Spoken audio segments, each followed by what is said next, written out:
We're in a time of rapid business change. We're speaking with the Vice President of Information Technology at the Texas Rangers, Mike Bullock. Good morning. How are you? I'm excellent. Mike, tell us about the Texas Rangers and tell us about your role. So obviously we're a baseball club. I'm responsible for all of the IT infrastructure, IT systems, applications, cloud, cyber products, kind of the entire spectrum of IT for Texas Rangers baseball. As an organization, how large are you? We support approximately 500 full-time employees. We have about 1,800 to 2,000 seasonal staff. And my department consists of 11 people, including myself, divided into two functional groups. We have a infrastructure group and a customer service and operations group, and just an awesome group of people. I am so fortunate to have the staff that I have. They've done just a tremendous job during this kind of transitionary time that we've been through. You may be aware that we just built a new ballpark, Globe Life Field. We actually moved into Globe Life Field on February 24th. So we were in our new home for less than a month before the kind of COVID transition hit us. Our last normal day in the office was March 13th. And we found out over the weekend, that intervening weekend, that March 16th, everyone was going to begin working from home. So you can imagine building a ballpark in itself, a $1.2 billion stadium, was certainly a challenge and challenge enough. And then on top of that, we were faced with kind of the prospect of working from home basically overnight when we've been in our new home for less than a month. Mike, tell us about the new ballpark. New ballpark is spectacular. Globe Life Field is a $1.2 billion project, 40,300 seats. It's about 1.8 million square feet. It's significantly larger than Globe Life Park, our former home. And it really is spectacular. Probably I've been asked before what the coolest new technology is at Globe Life Field. And literally and figuratively, the coolest new feature is air conditioning and that retractable roof that comes with it. So it is climate controlled, which is going to be a great feature for our fans. But just a spectacular stadium. So you build a new stadium. It's now open. It's a $1.2 billion stadium. It's now open. You've moved in. Everybody is happy. Friday, you're at work. You get the call. And Monday, we can no longer be at the stadium. Step one is panic. And then I guess step two is marshal resources. So, lots of communication with the IT team, kind of checking boxes about things that we know we need to do. There were a handful of staff that needed computers to work from home. Fortunately, we were well situated there too. We had a very mobile workforce. Lots of people worked on Surface product. So we were already pretty well situated for people to be mobile. I think probably the biggest challenge was making sure that people had access to VPN. Since these were all new tools, we had the added challenge of helping people learn how to use new tools if they had not worked from home before. So just a whole cascade of kind of circumstances from the timing of this being coincidental with, kind of the opening of a new ballpark. Mike, it seems that your technology and infrastructure played a crucial role in enabling you to move so quickly. So tell us about that infrastructure. The infrastructure that we were using prior to move to new ballpark was insufficient for us to orchestrate a work from home strategy with COVID.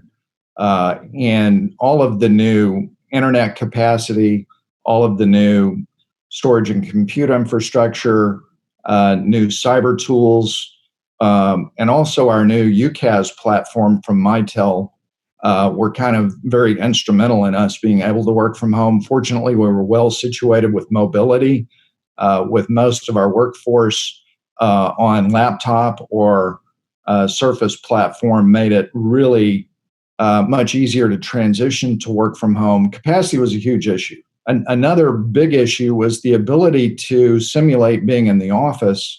One of our key elements was the ability to operate call centers so that we could stay in touch with our customers.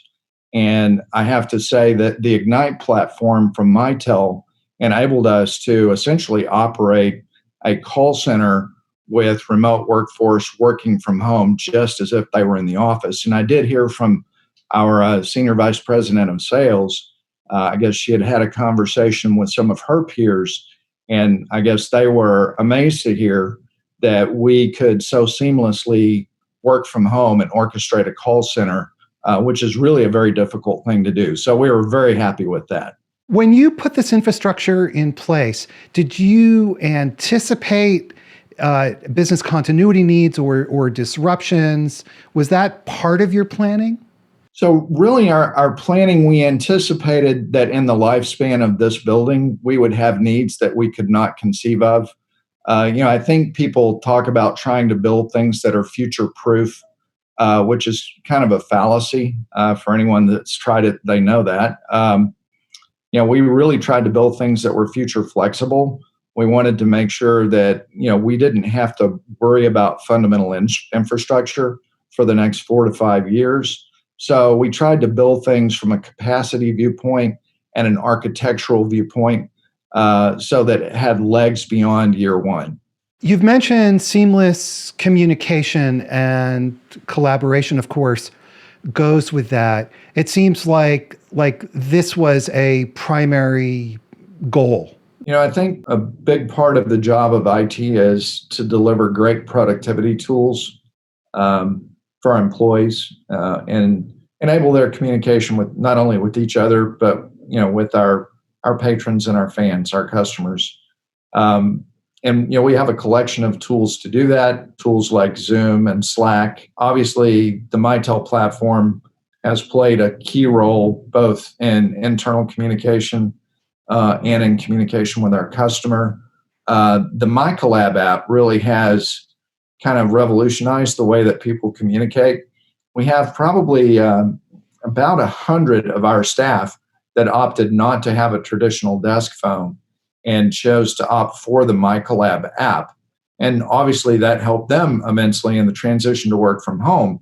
Very easy for them to just open up their MyCollab app and they're able to work from home on Ranger's telephony very easily with no special accommodation from us. So just a really good outcome there, and very appreciative of the fact that we had just rolled out that platform prior to this kind of transition to work from home. And frankly, I guess, and kind of ironically, this gave us an opportunity to work more closely with staff because they needed more support. So a little bit counterintuitive that people being out of the office would actually lead to maybe more interaction than we had had with some groups before.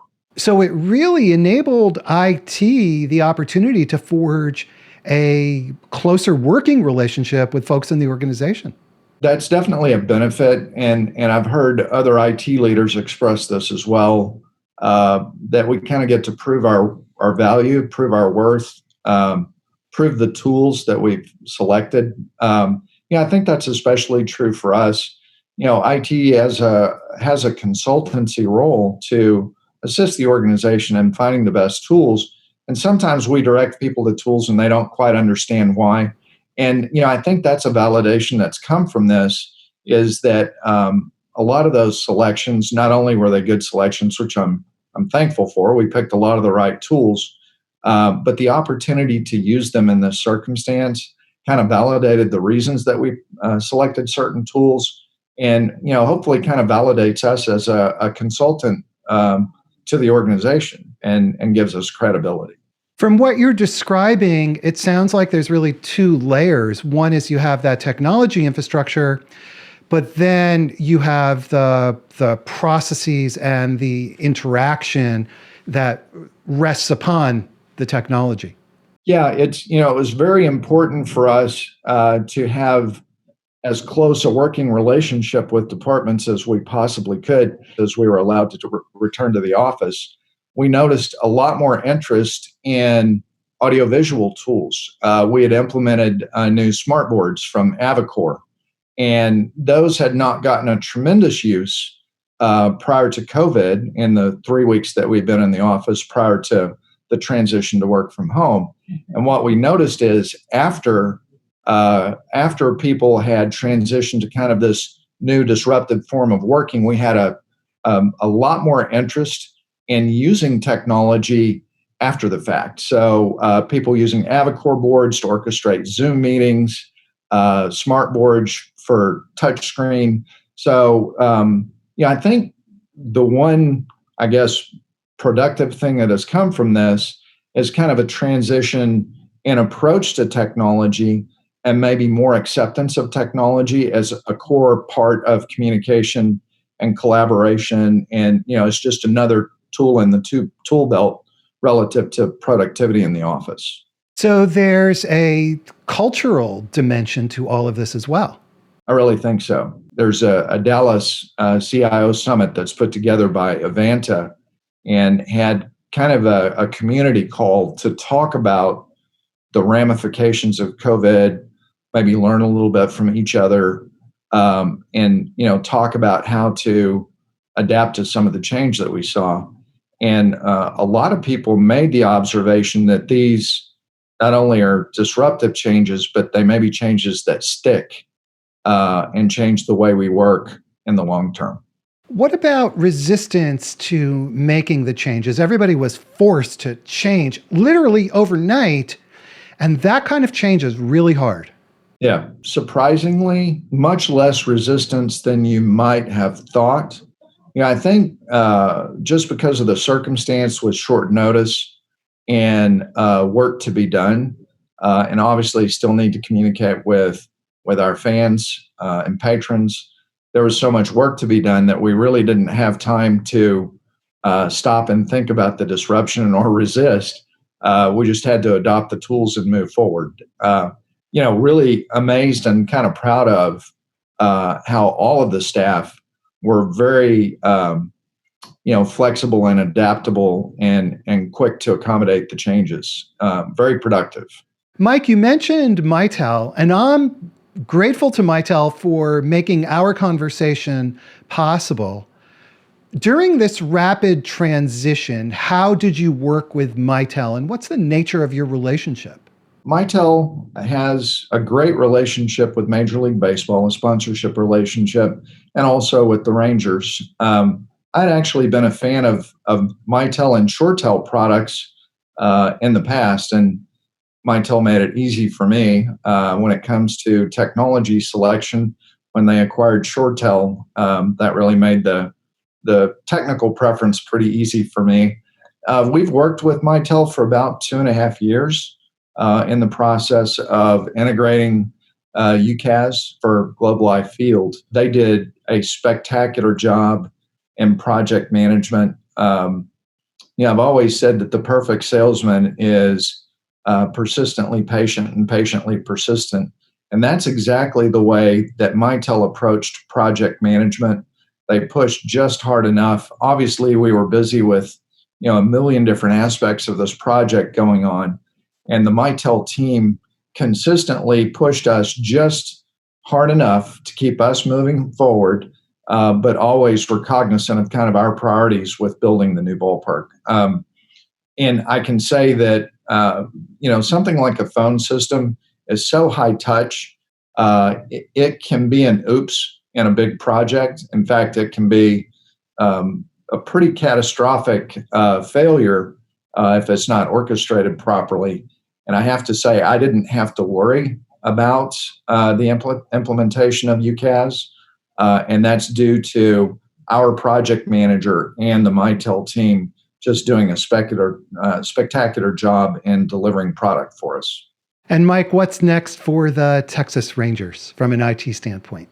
Obviously, we're anxious to play baseball. That's our principal focus and objective. And, we've spent 3 to 4 years in the design and construction of a new facility. We want our friends and fans and guests to come visit us so that we can show them what we've built. We're working on some new infrastructure upgrades to 5G for cell service, which should be completed very shortly. And then a raft of other projects for several of our departments here that we're going to have to complete in the next couple of months, and certainly hope to be playing baseball in July or August. It's a busy time for you right now. It is. Mike Bullock, Vice President of Information Technology at the Texas Rangers. Thank you so much for spending time with us today. Thanks, Michael. This was great.